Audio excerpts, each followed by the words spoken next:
Donc, dans cet épisode, en fait, je voulais vous partager un petit peu le chaos, en fait, qui est à l'origine de The Impactors. Et en fait, une question que je me suis posée, est-ce que le chaos est nécessaire quand on veut impacter grand et fort? Est-ce qu'on doit forcément passer par là? Est-ce qu'on peut bâtir une mission forte sans s'effondrer avant? C'est ce qu'on va voir dans cet épisode. Donc, cette série, elle est là pour documenter le lancement de mon solo business dans l'impact, donc mes réussites, les échecs et toutes les étapes par lesquelles je passe pour la construction de cette boîte. Je vous disais, j'ai démarré full time il y a quelques semaines. Après, le projet est arrivé il y a beaucoup plus longtemps. On verra le son comment il est. J'essaye un nouveau micro, donc on verra ce que ça donne. Donc c'est la deuxième vidéo. Déjà, merci pour tous les retours que j'ai reçus, que ce soit sur YouTube, LinkedIn ou Insta pour la première vidéo. Donc c'était la première. Surtout, n'hésitez pas à me partager vos retours, à liker cette vidéo et vous abonner sur cette chaîne pour voir les prochaines et rendre ces vidéos visibles pour encore plus de personnes. Donc, dans cet épisode, en fait, je voulais vous partager un petit peu le chaos, en fait, qui est à l'origine de The Impactors. Et en fait, une question que je me suis posée, est-ce que le chaos est nécessaire quand on veut impacter grand et fort? Est-ce qu'on peut bâtir une mission forte sans s'effondrer avant? C'est ce qu'on va voir dans cet épisode. Pour moi, en tout cas, c'est mon expérience et je ne dis pas que c'est l'expérience de tout le monde, mais pour moi, en fait, le chaos, c'est souvent une étape incontournable à la création de quelque chose de grand. C'est pas pour rien qu'en chinois, quand on parle de crise, en fait, le mot crise, il désigne à la fois une menace et une opportunité. En fait, le chaos, d'où il est venu, donc je vous disais la dernière fois, j'ai bossé 7 ans en tant que CMO de startup, donc j'étais numéro 2 chez Happy Bike. Donc au niveau de l'impact, c'est difficile de faire mieux, un modèle économique circulaire. La mission, démocratiser le vélo pour tous, que ce soit en vacances ou dans la vie quotidienne. Donc voilà, il y a de suite une notion d'impact qui est claire. Et avant ça aussi, j'avais eu la chance de bosser en fait dans un établissement où il y avait vraiment une stratégie de développement durable. Donc en fait, j'ai bossé dans l'impact en fait sans le savoir pendant les 7-8 premières années de ma vie pro. À l'époque où je rentre dans Happy Bike, à cette époque, j'ai 22-23 ans. Donc on vient me chercher, on me propose cette opportunité de fou. Je pense quand tu as récemment fini tes études, qu'on te propose de devenir CMO de startup, je pense que c'est ce que tu peux imaginer de mieux. Petit à petit, en fait, le projet, c'est vraiment devenu mon bébé. C'est-à-dire, c'était difficile de dissocier Happy Bike et moi. Parce que petit à petit, dès qu'on te croise dans la rue, que ce soit ton environnement proche, donc tes amis que tu croises, ou alors des gens que tu connais pas, de suite, en fait, on te parle des avancées qu'il y a eu avec la boîte ou de telle parution qu'il y a eu. Ma vie, petit à petit, a commencé à tourner autour de ça. Tout ça, ça apporte beaucoup, mais ça te prend aussi beaucoup à refaire. Je le referai de suite de A à Z. Mais ce que je me rends compte avec le recul, en fait, c'est que tout ça, ça a été une opportunité qui est arrivée, en fait, que j'ai saisie. C'est pas moi qui ai eu l'idée du projet au départ. J'ai saisi cette opportunité et du coup, c'est pas quelque chose que j'ai lancé, en fait, en pleine conscience. J'y suis allé à fond. Je m'y suis engagé de façon puissante, mais aussi inconsciente. Et ça, j'ai compris bien plus tard.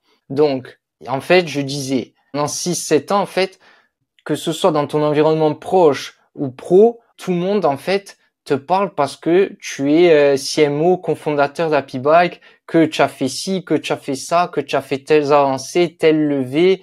Et du coup, en fait, le jour où tout ça, ça s'arrête, en fait, il y a un vide, quoi. Il y a un vide, un gros vide.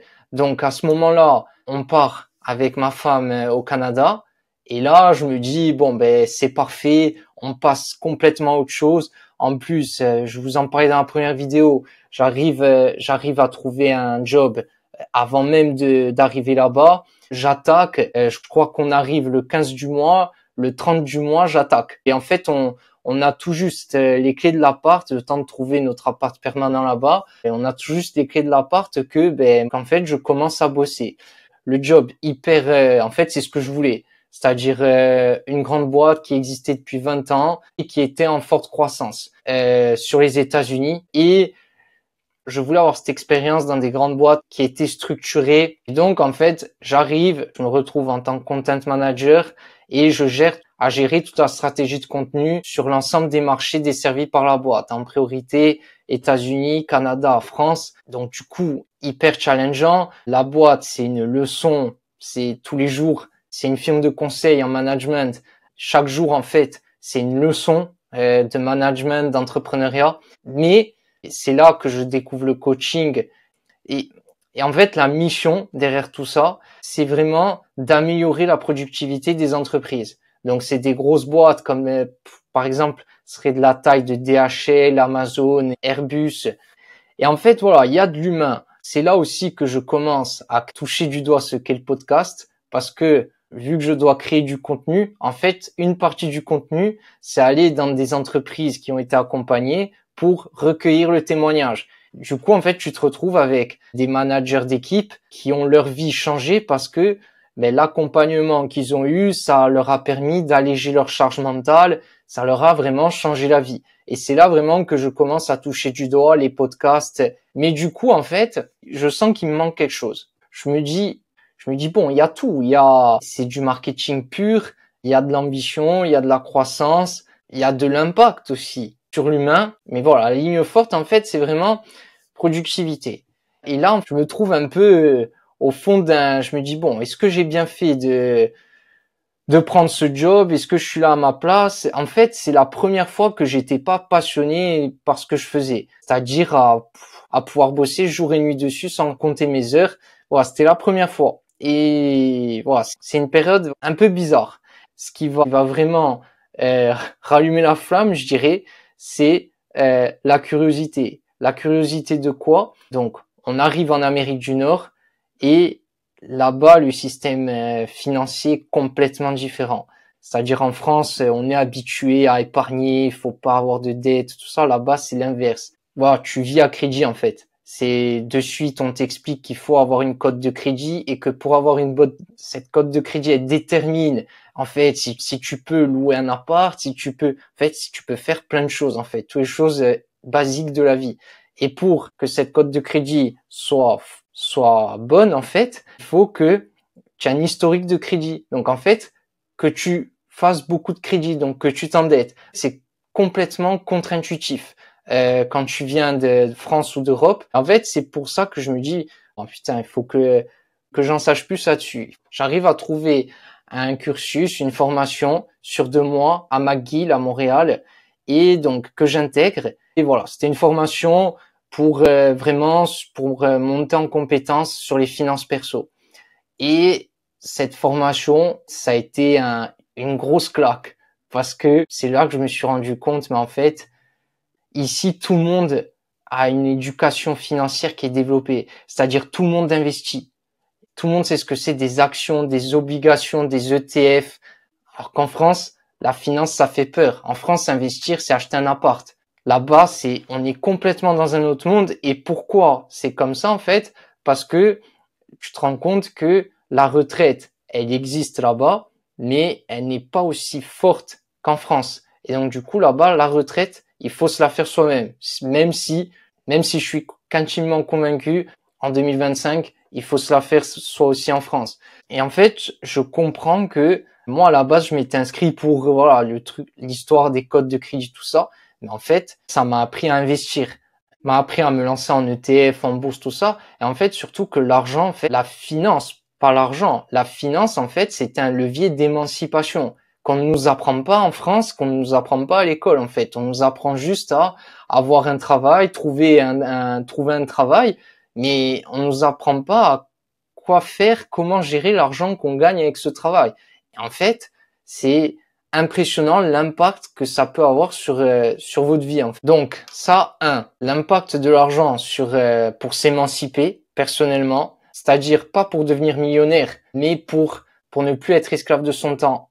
Et 2, c'est l'impact de l'argent sur le climat. C'est là que je comprends, que je touche du doigt pour la première fois ce qu'est l'ESG, comment en fait en investissant dans des actions, on peut avoir un impact énorme sur le climat, ou comment en choisissant telle ou telle banque, en fait, notre impact à côté, le fait de faire du vélo, c'est ridicule parce que telle ou telle banque ou telle action va financer, par exemple, des plateformes pétrolières, alors que d'autres vont financer de la rénovation de logements. Donc, je comprends ces deux choses. Et là, voilà, je me dis émancipation, impact. Je me dis bon, il y a quelque chose. Et en fait, je commence à penser qu'à ça. Je continue mon job à Montréal. Ma femme, entre-temps aussi, a attaqué un job. Mais voilà, au bout de quelques mois, on se rend compte que cette vie-là, en fait, c'est pas pour nous. On adore la culture nord-américaine, la culture pro-nord-américaine, mais on se voit pas vivre là définitivement. En juillet, on rentre. Je continue à bosser pour ma boîte au Canada depuis chez moi. Je finis le 15 juillet et le 1er août, j'attaque dans mon nouveau job. Août, j'attaque. Septembre, on emménage et on a un petit peu plus de confort. Et en fait, je me dis, bon, maintenant, je reprends là où je m'étais arrêté en début d'été. Les finances perso, les finances impact, ça m'intéresse. Et ce que je vous disais, c'est en France, il y a un gros manque de culture financière. Et je me dis, tiens, moi, j'aime transmettre les choses. Allez, je vais commencer à parler de ça. Et donc, je commence à faire des posts sur LinkedIn. En fait, je commence à parler moitié mobilité, moitié finances perso. Et je vois les finances perso, je commence à avoir des commentaires, des questions AMP, tout ça. Et je me dis, bon, faut creuser, faut aller plus loin. Et donc, en octobre, je lance une newsletter qui s'appelle Impact. Donc, l'idée vraiment, c'est vulgariser les finances perso pour permettre aux gens, en fait, de s'émanciper sans forcément se cramer plus au travail. Je commence à faire une édition, 2 éditions, 4 éditions. Et en fait, je sors un épisode. Je sors une édition chaque semaine. Donc, c'était le jeudi. Et en fait, donc, à côté, je bosse 40 heures. J'ai un boulot à temps plein la semaine, 40 heures par semaine. Et c'est la newsletter. Il faut que je l'envoie le jeudi et où je trouve le temps pour l'écrire et trouver toutes les infos que je transforme en cette newsletter. C'est en fait entre 4h30 et 7h du mat. Donc, ça me prend facile 5-6 heures par semaine. Et en fait, voilà, je vois au bout de 2, 3, 4 éditions, le rythme, il est intenable. À cause de ce rythme, je décide d'arrêter. En tout cas, de mettre le projet en stand-by. Et je me dis, ce qui me freine, c'est pas la connaissance, les outils ou une compétence en particulier. Ce qui me freine, c'est le temps. C'est à ce moment-là que je me dis, je vais me lancer. C'est une question de temps, mais je vais me lancer. Je vais me lancer parce que cette connexion forte que j'ai développée avec cette audience qui a commencé à me suivre, qui a commencé à s'abonner sur cette newsletter, elle doit aller quelque part et j'ai envie d'avoir de l'impact sur ces personnes et je sens que derrière, il y a vraiment une opportunité business. Donc, c'est là que je me dis, je me laisse l'année pour me lancer à full time sur mon activité. Et donc, cette décision que j'ai prise à ce moment-là de me lancer, en fait, je l'ai prise sans savoir où j'allais précisément. J'avais pas de business model, mais j'avais une vision. Voilà, c'était permettre aux gens de s'émanciper en accord avec leurs valeurs, en fait. Et c'est ça qui m'a fait avancer. En gros, là, je viens de me rendre compte que j'ai fait un récap de mon année 2024 en 10 minutes. Mais tout ça, ce que ça m'a appris, c'est que le chaos peut être salvateur et faire émerger des grandes choses. Et 2, on n'a pas besoin de savoir où on va pour commencer, en fait. Ce qui m'a permis de me lancer, justement, c'est de créer un média qui aujourd'hui n'a plus rien à voir. Mais c'est cette première pierre. Sans cette newsletter sur les finances perso, aujourd'hui, les clients que j'ai, le podcast que je fais, les formations que je donne, tout ça, en fait, ça n'existerait pas. Donc, c'était un petit peu l'étape que je voulais vous partager aujourd'hui parce que souvent, quand on voit des films d'entrepreneurs, de start-upers, ça laisse croire que c'est des gens qui ont eu un petit peu cette idée au fond d'eux toute leur vie et que dès qu'ils ont lancé le truc, ça a fonctionné.